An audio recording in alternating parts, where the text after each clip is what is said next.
Olá, bem-vindos ao Cantinho da História. Esse episódio vai para o Jefferson Campos. Jefferson quer saber por que é que houve tanta evolução, por que o século XIX foi tão importante, por que o século XIX reuniu tantos avanços em um curto período de tempo. E essa é uma questão que a gente precisa relativizar um pouco. O século XIX é o meu século, é onde se localiza a minha pesquisa e também é o momento que eu considero mais importante e definidor para todos nós que viemos depois. Cada indivíduo, e aí eu não diria nem cada historiador ou cada intelectual, eu diria que cada indivíduo em algum momento se identifica com um ou outro período histórico. O século XIX exerce uma atração imensa em muitos de nós porque agrupa um dos maiores números de pensadores, romancistas, artistas plásticos, poetas, e na maior parte muito significativos em termos de revolução estética e revolução intelectual, e ainda importantes. Se vocês imaginarem que durante o século XX as maiores referências do pensamento com que se dialogava ainda estavam localizadas no século XIX e que mesmo hoje, entrando já na segunda década do século XXI, ainda temos interlocução com muitos intelectuais do século XIX, dá para calibrar a estatura de alguns desses pensadores. Eu não tenho uma teoria sobre por que esse momento tão especial na história do pensamento. Eu tenho algumas ponderações a fazer sobre determinados momentos do século XIX em que se vê uma afluência de pensamento original. Em termos de recomendação de leituras, eu começo recomendando Hobsbawm. A obra do Hobsbawm sobre as eras, a era das revoluções, do capital, dos impérios e dos extremos, abarca o século XIX e o século XX e dá uma boa medida em termos históricos da Europa o que significa a passagem entre esses dois séculos. Por outro lado, eu tenho uma sugestão que não sei se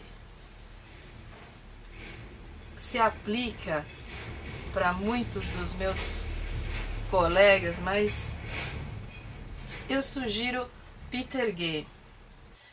Peter Gay é um historiador singular. Ele trabalha na intersecção entre história e psicanálise. É autor de uma biografia muito prestigiada sobre o Freud e de 2 livros sobre o Freud que nos interessam. Um que chama Um Judeu Sem Deus e outro Freud para Historiadores.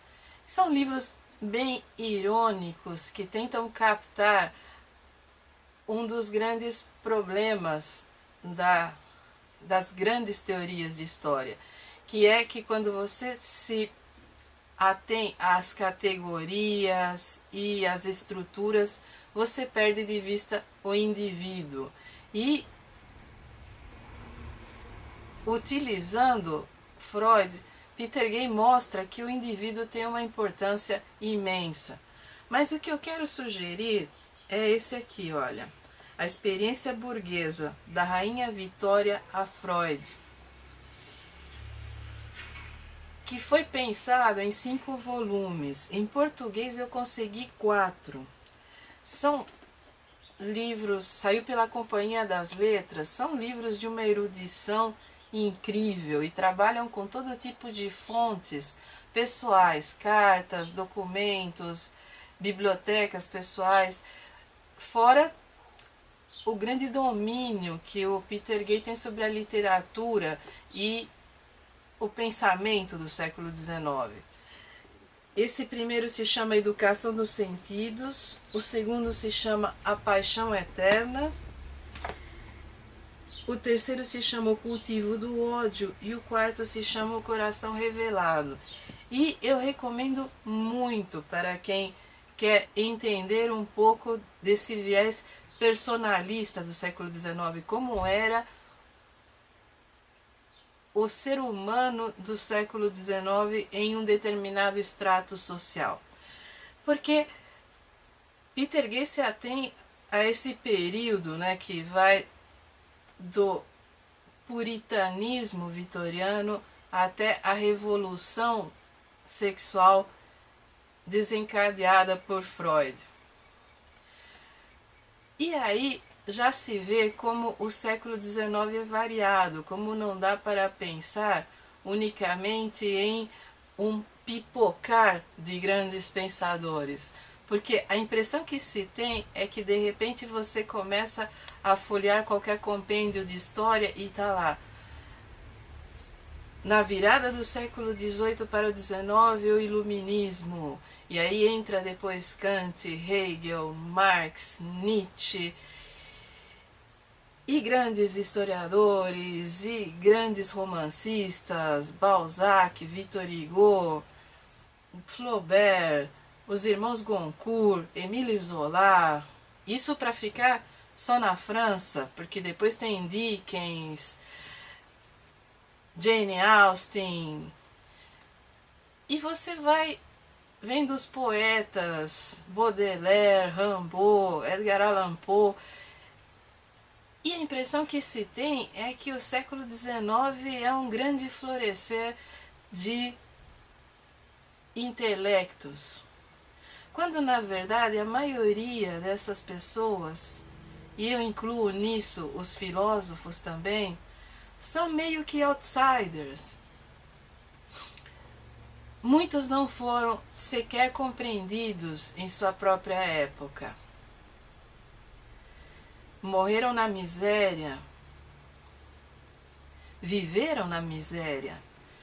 Van Gogh, Gauguin, mesmo aqueles que estavam em uma situação econômica mais estável, receberam incompreensão por parte da família e da sociedade no momento em que pressionaram as fronteiras do consenso. O que me parece que você deva prestar atenção, Jefferson, é que o século XIX, por excelência, é o século da ascensão burguesa, para usar um conceito mais marxista. Mas eu não trabalharia a burguesia na acepção do Marx, eu trabalharia mais com os setores burgueses da sociedade. O que significa o seguinte: do momento em que se começa a enterrar o ancien regime, que se derrota o autoritarismo das monarquias e se começa a trabalhar com regimes parlamentares e se diversifica a economia devido às evoluções tecnológicas, novos setores da sociedade emergem. O século XIX é o século dos médicos. Os médicos passam a ter um protagonismo imenso em vários setores da sociedade, inclusive na política. No Brasil é o século dos bacharéis também. Os advogados passam a ocupar cargos em toda a administração pública e a desempenhar papéis políticos importantes. São classes médias, num sentido profissional e econômico, que estão remodelando a vivência urbana e a vivência política. E o Estado denominado burguês, aquele Estado republicano em alguns países e em outros, que surge através da monarquia parlamentar, é um Estado individualista. O pensamento que surge no século XIX e o modo como os pensadores e artistas se relacionam com suas profissões, com suas aspirações e como interagem com a sociedade é um modo individualista. Em outras épocas, era comum que o sujeito histórico se sacrificasse pela coletividade, ou que ele fosse de tal maneira absorvido por essa coletividade que não mostrasse uma grande individualidade. E os outros dois momentos em que a individualidade aparece como um valor são a Antiguidade Greco-Romana e o Renascimento. E não é à toa que quando a individualidade se cristaliza como um valor e dá lugar a outros conceitos como hedonismo e inclusive egoísmo, e não num sentido pejorativo, mas no sentido da consciência do eu acima das outras percepções, é nesses momentos em que surge o pensamento original. Não é possível pensar se não se tem consciência do eu. Não é possível produzir pensamento original se não se desenvolve essa relação de alteridade entre o eu, a sociedade, o eu e o outro. E esse é um dos motivos que eu considero importantes para entender por que o século XIX produziu essa explosão de pensamento original. Eu recomendaria ainda, Jefferson, e para todos os que acompanham, que além de pensar em ler o Hobsbawm ou o Peter Gay, que se leia esses pensadores, que se visite sites de museus ou que se visite museus, que isso nunca está demais, e se veja Van Gogh, Gauguin, Monet, mas também Goya, que está na passagem do 18 para o 19, Delacroix, que se veja aqui no Brasil Almeida Júnior, que se leia Machado de Assis, leia Lima Barreto, que está na passagem do 19 para o 20, mas leia também os franceses, os britânicos e os russos, Dostoiévski, Tolstói, Chekhov, Gorky. É importante que se perceba, primeiro na arte, a importância dessa ascensão do indivíduo e dessa consciência do indivíduo, para depois passar à filosofia ou à economia. Leia Marx, leia Freud, leia Nietzsche. Marx, Freud e Nietzsche são os três pensadores que eu considero mais importantes do século XIX. E antes que os meus amigos anarquistas me crucifiquem, deixem que eu faça uma ressalva. Se você não gosta do Marx porque você defende o Bakunin, tenha pelo menos a decência de reconhecer o que o Marx tem de original. Marx não é uma cópia do Proudhon e do Bakunin. Marx tem pensamento original. E se você vai criticar o Marx em termos de Marx era racista, Marx era machista, é a mesma coisa que uma criança de 5 anos que chama um amigo de chato, feio e burro, cabeça de melão. Cuidado com esse tipo de crítica anacrônica e sem sentido. Leia Marx porque Marx é importante. Se você quiser ler Bakunin e Proudhon, leia também. Mas pense que todos eles são homens do mesmo século, que recebem a influência do pensamento da sua época, que se pode ser revolucionário em um aspecto e ser conservador em outros, porque todos nós somos seres humanos falíveis e contraditórios, isso é parte da condição humana. Cobrar anacronicamente valores da nossa época a homens do século XIX é uma bobagem. Então, se você está me crucificando porque eu estou recomendando o Marx e não o Bakunin, deixe que eu me explique. Bakunin e Proudhon têm um entendimento limitado da sociedade do século XIX. São ativistas políticos. E embora suas obras sejam interessantes e tenham uma percepção da realidade que encontra eco nos outros pensadores da época, eles não têm a estatura do Marx na hora de compreender filosoficamente esse mundo. E vou além. Somente quem leu O Capital de ponta a ponta consegue dimensionar o volume de informação e o modo como o Marx se aprofundou nas relações econômicas desse período e nas relações entre economia, filosofia e história. É isso que faz a estatura de um grande pensador. Se Marx tivesse simplesmente copiado Proudhon, nós hoje estaríamos estudando Proudhon e não Marx. E para aqueles que acham que tudo é conspiração, eu diria que Marx é o pensador mais execrado dos últimos 100 anos. No contexto religioso, ele só perde para o Darwin. No contexto político, Marx tem sido criticado tanto pela extrema-direita quanto pela extrema-esquerda, e mesmo assim a sua obra se sustenta, passado esse tempo todo.